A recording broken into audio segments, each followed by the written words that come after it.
அஸ்ஸலாமு அலைக்கும் காலையில பல்லெல்லாம் திட்டத்துக்கு முதலே பயங்கர ஜாலியா விட்டோம். பாதி பேருக்கு நேத்தே பதிவு பார்த்ததால என்னங்கிறே தெரிஞ்சிருக்கும். வேற என்ன, இனிஷிட்டாவுல 9000 நெல்லுள்ளங்கள் நம்மள மதிச்சு நம்மட பதிவு பிடிச்சி அழகா ஃபாலோ பட்டனை தட்டி வச்சிருக்காங்க. அதாலதான் இந்த ஜாலி. இந்த பதிவு நேத்தே நாள் நடந்த பதிவு. நம்மட நேர சூசிப்படி இன்றைய நாள் 7 மணில இருந்து ஒரு 8:30க்குள்ள இந்த பதிவை பாப்பீங்க. இன்னைக்கு 13K எல்லாம் தாண்டி போயிட்டு அதெல்லாம் பத்தி அதெல்லாம் கதப்போம். இப்போதைக்கு இந்த 4 லட்சத்துக்கும் சிறுவண்டு பயலோட இருந்து நல்லபடியா சாப்பிட்டு போட்டு வீட்டறிக்க தகப்பனாரு வாத்துக்கறியா வாங்கி வச்சிருக்காரு. கேட்கவேன் பயங்கர சந்தோஷத்துல வேற இருக்க. வெள்ளிக்கிழமை நாத்து வேற இன்னைக்கு ஒரு புடிதாண்டு ஒரு எண்ணத்தோட இருந்து தாய்க்குள்ள என்ன கலியாக்கறிக்குரிய மரக்கறி சாமான் போய் வாங்கிட்டு வந்து சரி சிறுவண்டு பையன் வாய பார்த்துட்டு இருக்கான்னு சொல்லி அவனை அள்ளி எடுத்துட்டு போய் அதெல்லாம் வாங்கி கொடுத்துட்டு முடிச்சிட்டு கொஞ்ச நேரம் வீட்டுக்கு கிடந்த அப்புறமா தங்கச்சி காரிமாக்கு பாடசாலை விடுற நேரமா போய் ஏத்திட்டு வாடான்னு சொல்லி தாய்க்குள்ள எண்ணெயை தூக்கி பிடிச்சி அனுப்பி விட்டாங்க. இடியப்பமெல்லாம் தரலையா? இடியப்பம் சோறலாம் என்ன இடியப்பமா நீங்க இதுங்கலையா?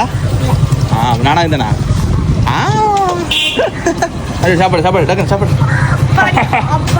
பாடசாலையில கொடுத்த சாப்பாடை திங்க இல்லையா பின்னுக்கு இருந்துட்டு சொல்லிட்டு வர நான் இன்றைக்கு உங்களுக்கு தானே சொல்லி சரி எனக்கான சாப்பாடை தந்து வச்சிருந்தா. நேத்தே கறியிட மீனொரு துண்டு இருந்துக்கு வச்சு நல்லபடியா அவட சாப்பாடோட அந்த மாதிரி திண்டு போட்டு ஜிம்மாக்கு போறதுக்கு புறப்பட்டுட்டு பக்காவா வழியா விட்டேன். இப்போலாம் இடுப்பெல்லாம் கொஞ்சம் இறுவி போற மாதிரி அண்ணனு அதிகமா உடம்ப போட்ட மாதிரி அதுக்கான வேலைப்பாடுகள்ல 2 நாள் தொடங்கணும் போல இருக்கு. இப்படியே விட்டா மறுவா ஜலுக்கு புழுக்குன்னு கிடப்ப மறுவா கொழுப்ப கரைச்சி சதை வளர்க்கணும்னு சொல்லி அதுக்கு வரையா ஓடி தெரியும். ஜும்மா முடிச்சுட்டு ஊட்ட வந்து பார்த்தா சுடச்சு சோற 2 செகண்ட்ல போட்டுட்டு இருக்காங்க. இன்னைக்கு ஒரு புடிதாண்டு இருந்த எனக்கு பிடிச்ச கலியாக்கறியா ஆக்கி வச்சிருந்தாங்க. என்ன கறியல் அள்ளி அள்ளி வைங்க. ராவைய பிரச்சனையே ராவை பாப்போம். அதுக்கு மௌத்தா போயிட்டு இந்த கதையை நான் மட்டும் கதைக்கல தகப்பனாரு சேர்ந்து என்ன கறிச்சட்டி அப்படியே தூக்கி ஒண்ணு வாங்கன்னு வாத்துக்கறி வேற கேட்கவன் இன்னைக்கு ஒரு புடின்னு சொல்லி வளைச்சி வச்சு வாத்துக்கறியை நெல்லபடி ஆடிச்சிட்டு நாங்க கடைசியாத்தான் விநாயக் வரமாய் கோழிக்கறி ரோசை கொண்டு வந்திருந்தாங்க தாய்க்குளம். இந்த கோழிக்கறி முக்கியமாவே தாய்க்குளத்துக்கு தாக்கின ஏண்டா அவங்க வாத்துக்கறி எல்லாம் திங்குறல்ல ஏன் திங்குறல்லாம் தெரியல கேட்டா திங்குறல்னாங்க. இப்படி நீங்க எத்தனை பேர் வாத்துக்கறி திங்காதா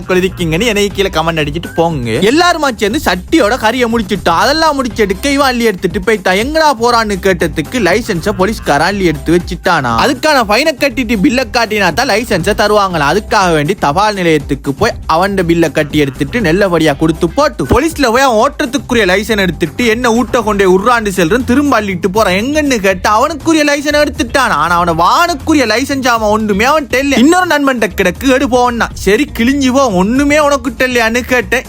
இன்னும் சிரிச்சிட்டு நான் சரி பரவாயில்லன்னு சொல்லி அதையும் எடுத்துட்டு அப்படி அடுத்த ஒரு இடத்துக்கு அவனுக்கான வேலைக்கு கிளம்பிட்டோம். பதிவு கடும் பெருசா போயிட்டு இருக்கு. 3 நிமிஷம் தான் எங்களுக்கெல்லாம் நேரம். உறவர்த்தங்களுக்கு இன்சூரன்ஸ் காசு கட்டி போட்டு பாதி நாள முடிச்சுக்கிறேன். அடுத்த வாதியை நாளை நாளோட சேர்த்து போறோம். அடுத்த வீடியோல பார்க்கலாம்.